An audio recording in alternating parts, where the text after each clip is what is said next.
21 ғасырда IT мамандығынан басқа қандай мамандық білесің?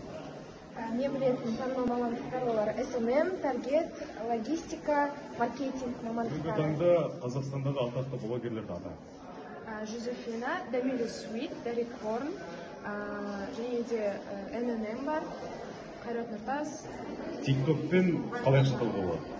Ол жерде тиктокерлер тікелей эфирға кіру арқылы әртүрлі көрермендердің арқасында SMM және таргетинг деген не? SMM деген әлеуметтік желілердегі маркетинг. Таргетинг деген белгілі бір фирманың затын өңдеп, оны жарнамалау. Және де сол арқылы ақша табу. Блогерлердің болашағы бар ма? Блогерлердің болашағы бар, себебі олар өздеріне жарнама жасап, дүкендер ашып сол арқылы табыс тапса. Блогер дегеніміз мамандық па әлде хобби ма? Олар үшін басында хобби болуы мүмкін. Кейіннен олар өздері ақша тауып табыс тапқаннан кейін олар үшін мамандық болып кетеді. Блогерлердің жұмысы болашақта өзектілігін жоғалтады деп ойлайсың ба?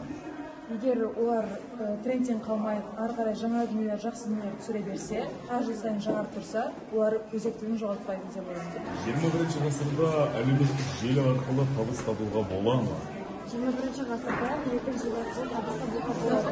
Қазіргі таңда ғаламтор желісі қарқынды түрде дамиды. Соның арқасында көптеген адамдар үй жағдайында да былай отырып табыс табу үстінде.